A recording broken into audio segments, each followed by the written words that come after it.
Hi, my name is Karina and I'm an international volunteer here at Mammoth Cave National Park. It's been brought to my attention whilst working here that a lot of the visitors and tourists of the park are feeding the wildlife. So, I found this quite interesting because we seem to have the same problem in Australia. But what can we do about this? Well, let's go and talk to some of the people at the park and find out more about the problem.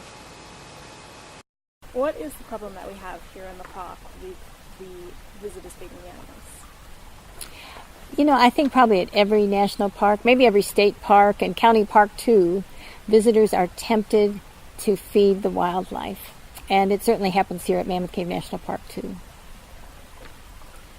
We have deer, and visitors driving along the road in the visitor center area, they love to feed them potato chips and things like that.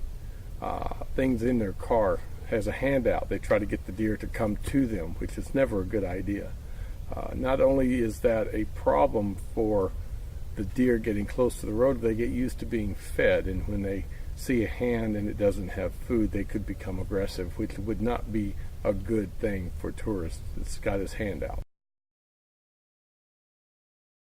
We have a lot of deer, and a lot of those deer are in areas of the park that are very busy during our busy parts of the year, such as around the campground, the visitor center, and unfortunately a lot of those deer get close to the roadway and we end up working a lot of traffic accidents.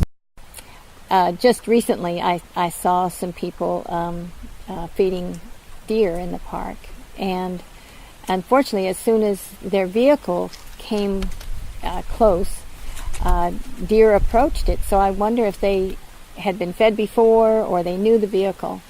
But these folks, it was a family, they just opened their car windows and dumped out shredded wheat on the ground.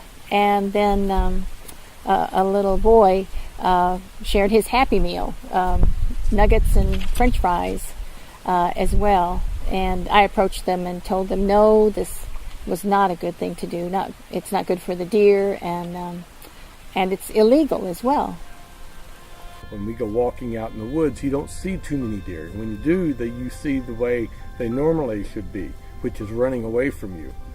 In the visitor center area along the roads, they stand right next to the road. They're not scared of people. You drive along up to them and they just look at you wanting a handout, or what do they want us to do?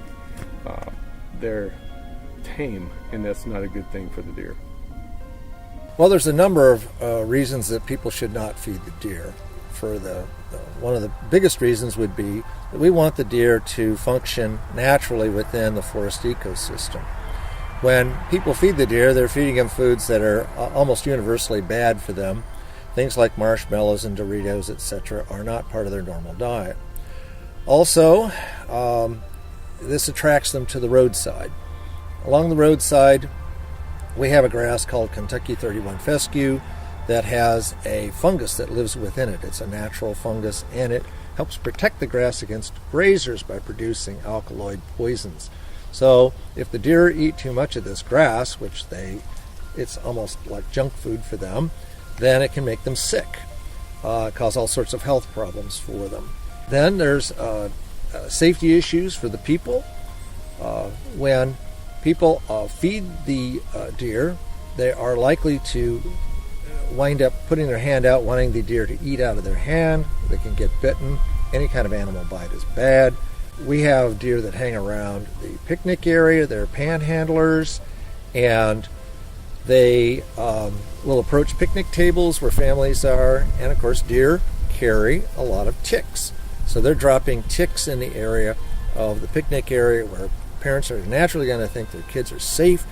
The ticks carry any number of tick-borne diseases that you really, really don't want. And we love for people to come and look at our deer and look at all of our wildlife, but what we would like for them to do is do it in a safe way.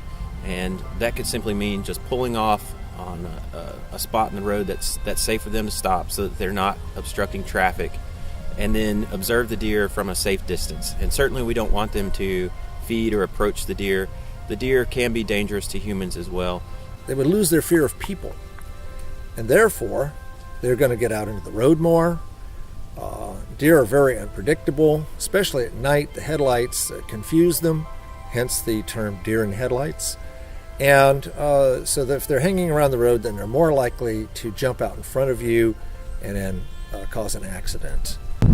Every year we work roughly 40% of our accidents that are related to a deer versus a car. So those accidents cause quite a bit of property damage, and occasionally we get injury accidents that are caused by the deer as well. Deer are not the only animals at the park that visitors try to feed or do feed, and I've heard stories of visitors feeding Cheetos to the snapping turtles at Sloan's Pond. And maybe I shouldn't say it that way because maybe other people will try to do it, but please don't. Raccoons, they are very cute, especially the babies, but they're also they can also be carriers of rabies, which is not a good thing. People can die from rabies if you get bit by a wild animal, a bat, a raccoon, anything, any kind of mammal can give you rabies.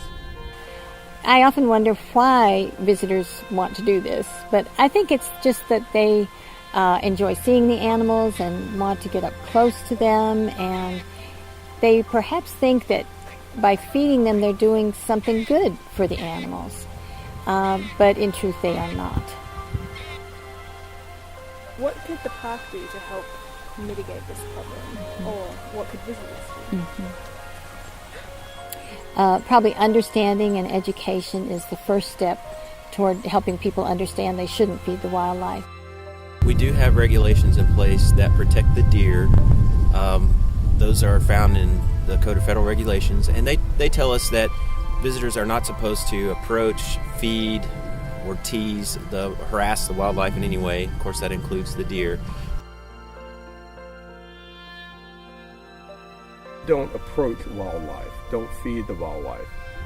That goes all over the country, all over the world. People should not feed them because it's bad for them, as well as making them hazards along the road, and it could be unhealthy for the visitor.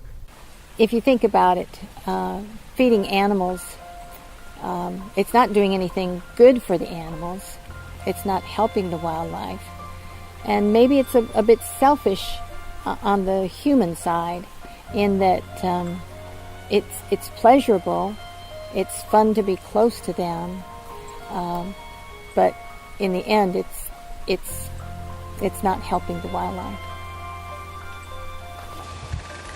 I think this has been really interesting, talking to all the different people about this problem, and I think it would be great if we could all keep this in mind next time we go to a national park or a wildlife area, or even outside of national parks. I think that's just as good, to remember to respect the wildlife and let them be in their ecosystems and do their thing without interference from humans. For the United States National Park Service, by way of Australia, this is Karina. This has been a production of Mammoth Cave National Park and the U.S. Department of the Interior.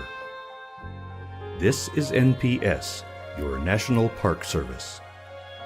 Find your park and experience your America.